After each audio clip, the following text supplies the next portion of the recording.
Hello বন্ধুরা, তোমরা সবাই কেমন আছো? আমাদের পরিবারের সকলকে জানাই স্বাগত। চলো দেখতে থাকো আজকের পর্বে কি হয়। আরে কি বলছেন কি এইটুকু একটা বাচ্চা মেয়ে বিষ পেলো কোথায়? আপনাদের একটা রাখার জায়গা নেই, আপনারা কোথায় কি রাখেন আপনারা নিজেই জানেন না। একটু বিষ ঠিকঠাক জায়গায় তো রাখবেন আপনারা। ঠিক আছে ঠিক আছে, যান বাইরে যান, আর এখানে চিৎকার চেঁচামেচি করবেন না। আমরা দেখছি হসপিটালে যখন নিয়ে চলে এসেছেন আমাদের দায়িত্ব। ঠিক আছে, আপনি বাইরে যান, আর এখানে চিৎকার চেঁচামেচি নয়। যান যান যান, বাইরে দিকে যান, আমাদের ও কাজগুলো আমাদের করতে ডাক্তারবাবু, দিন। আমার মেয়েকে ভালো করে দিন গো ডাক্তারবাবু। ঠিক আছে, আপনি যান, আমাদের কাজগুলো করতে দিন। তুলির মা তো বাইরে অপেক্ষা করতে থাকে, আর এখানে তো ডাক্তার নার্স সবাই মিলে তুলির ট্রিটমেন্ট শুরু করে দেয়। তুলির মা যখন হসপিটালের বাইরে দাঁড়িয়ে তুলির জন্য অপেক্ষা করছিল, আর সেই সময় তো তুলির বাবার কালো মেয়েটা করে দৌড়তে দৌড়তে হসপিটালে এসে পড়ে।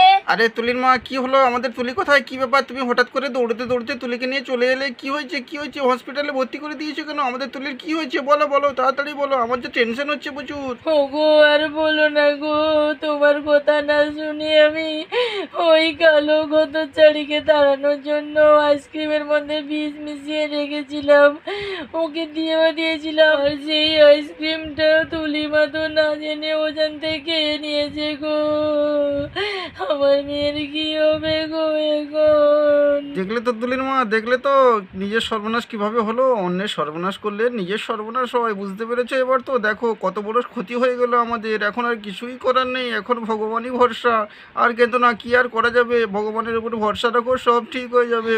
তুমি বলো না আমার মেয়েটা ঠিক হয়ে যাবে নাকি গো? আমার তো কি ভয় করছে গো, এটা ঠাকুর আমার মেয়েকে ভালো করে দাও। ভগবানের উপরে ভরসা রাখো, সব ঠিক হয়ে যাবে। তারা যখন কান্নাকাটি করছিল সেই সময় নার্স দিদিমণি তো ইমার্জেন্সি থেকে বাইরে বেরিয়ে আসে।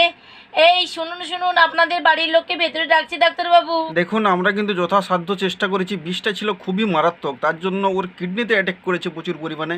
লিভারটা অত পরিমাণে ক্ষতি করেনি, কিন্তু আমরা সব কিছু ওয়াশ করে দিয়েছি। এই ধরনের মারাত্মক মারণ বিষ কিন্তু সাধারণত সবার বাড়িতে থাকে না। আপনারা কোথায় পেলেন? কিভাবে এই বিষটা নিয়ে এসছেন?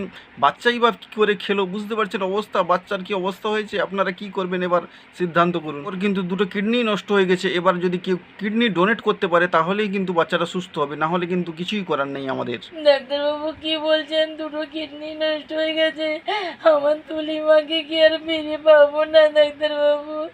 একটু চেষ্টা করে দেখুন না ডাক্তারবাবু, আমার মেয়েটাকে বাঁচিয়ে দিন না ডাক্তারবাবু।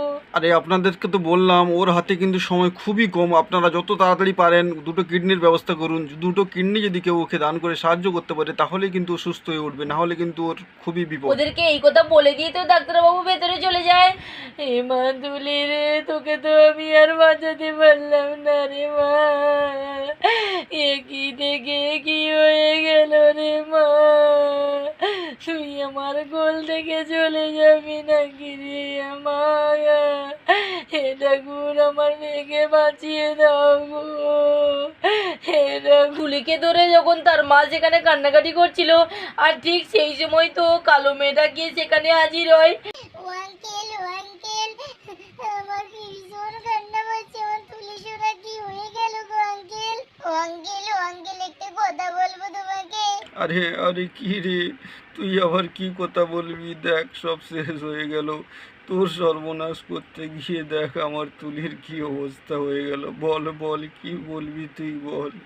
ও আঙ্কেল, দেখো না, তোমাদের তো তুলি আছে, তোমরা দুজনে আছো, কিন্তু দেখো আমার তো দুনিয়াতে কেউ নেই গো। আমার বেঁচে থাকার কোনো মানেই নেই, জানো তো?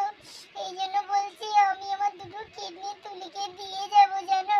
তুমি যেমন আমায় ভালোবাসো সেই মতো তুলির মধ্যে দিয়েই তুমি আমাকে দেখতে পাবে। আরে আরে কি বলছিস? তোর এত বড় মন কোথায় ছিল রে? আরে না না না, আমি পারবো না। দুটো কিডনি নিয়ে নিয়ে তোকে আমি মেরে ফেলতে পারবো না। আরে আঙ্কেল, তুমি আমাকে মানা করো না গো, তোমাকে পারতেই হবে। দেখো দেখো, তোমরা কত কষ্ট পাচ্ছ, তুলি বোনটাও কত কষ্ট পাচ্ছে বলো। আমার মতো কালো মেয়ে না থাকলেই চলবে, কিন্তু দেখো তুলির মতো একটা ফুটফুটে মেয়ে কিভাবে জীবনটা নষ্ট হয়ে যাবে আমি ভাবতেই পারছি না গো। ও আঙ্কেল, তুমি আর মানা করো না গো, আমার দিকটি দেখলো, তুমি আর মানা করো না। তুমি ডাক্তারবাবুর সাথে তাড়াতাড়ি আলোচনা করো, তুলি যাতে খুবই